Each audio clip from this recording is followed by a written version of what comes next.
Baik, Bapak dan Ibu sekalian, dosen, penguji, dan teman-teman yang saya cintai, saya akan memperkenalkan diri terlebih dahulu sebelum memulai. Perkenalkan, nama saya Dedan Satria dengan nomor NIM 2310008 dari program studi Informatika. Pada kesempatan ini, saya akan mempresentasikan proposal skripsi saya yang berjudul Perbandingan Kinerja Apache Spark dan Hadoop dalam Pemrosesan Data Besar. Ya. Kemudian kita akan lanjut ke slide berikutnya, yaitu tentang latar belakang. Ya. Dalam era digital saat ini, volume data global sangatlah besar, bahkan telah mencapai 175 zettabyte di tahun 2025 saja.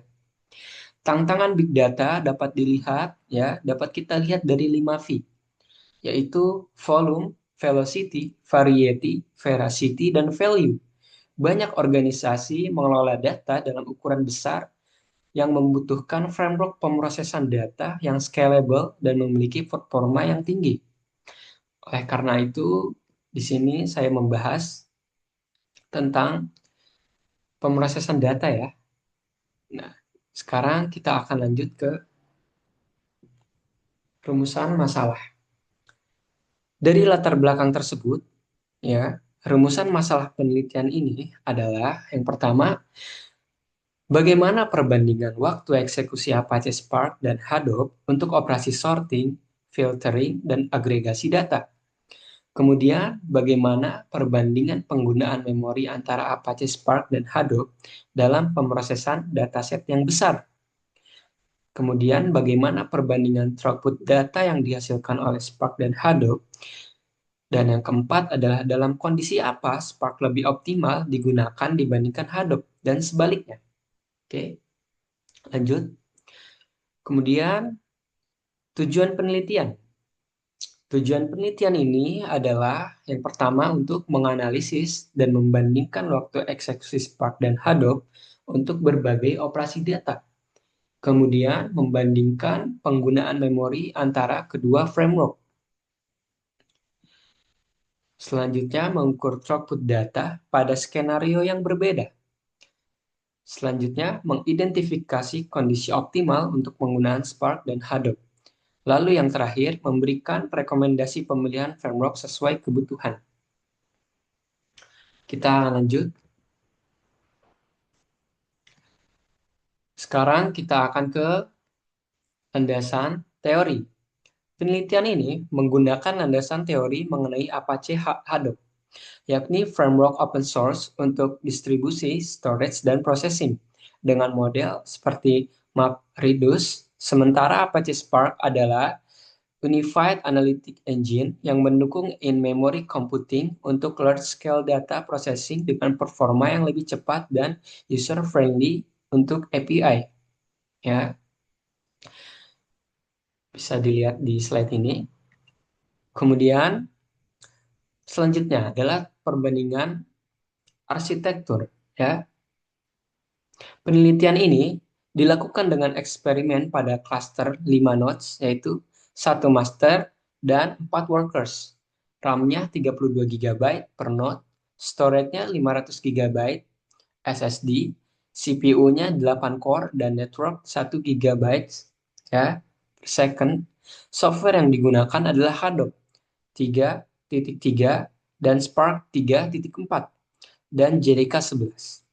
Dataset yang digunakan berukuran 10-100 GB dalam format CSV dan Parquet.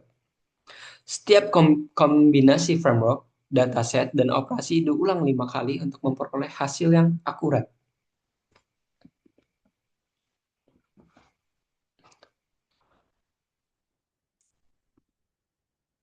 Kemudian ada hasil penelitian. Hasil penelitian ini menunjukkan Spark memberikan peningkatan performa hingga 6-10 kali dibandingkan Hadoop, terutama pada operasi filtering. Namun, Spark juga mengkonsumsi memori 3 kali lebih tinggi. Spark unggul untuk throughput data pada dataset kecil sampai menengah, sedangkan keunggulannya berkurang pada dataset yang sangat besar. Kemudian, Keunggulan Spark terletak pada in-memory computing dan DAG optimization yang membuat operasi lebih cepat namun memerlukan konsumsi yang memori yang lebih besar. Hadoop itu lebih stabil dalam keterbatasan memori dan cocok untuk batch processing dengan dataset yang masif. Hybrid approach dapat menjadi solusi, misalnya Hadoop untuk storage dan Spark untuk processing. Jadi solusi dari ini semua kita akan menggunakan sistem hybrid, ya, hybrid. Yaitu kita akan lanjut ke kesimpulan. Kesimpulannya apa sih dari penelitian ini? Ya, yang pertama, Spark lebih cepat hingga 10 kali untuk operasi iteratif dibandingkan Hadoop. Kedua, Hadoop lebih stabil untuk penyimpanan dan pemrosesan data dalam keterbatasan memori. Yang ketiga, pemilihan framework sangat bergantung pada karakteristik data dan kebutuhan pemrosesan. Dan yang terakhir, trade-off antara kecepatan dan konsumsi memori yang perlu kita pertimbangkan. Saran-saran ya dan sekaligus penutup. Untuk penelitian selanjutnya, ya saya akan melakukan uji pada framework untuk dataset yang lebih besar, misal 100 GB. Evaluasi untuk penggunaan pada machine learning dan graph processing. Pertimbangan hybrid approach serta analisis dampak konfigurasi cluster dan ROI implementasi. Terima kasih atas perhatiannya Bapak dan Ibu serta teman-teman sekalian. Saya siap menerima pertanyaan dan diskusi. Wassalamualaikum warahmatullahi wabarakatuh.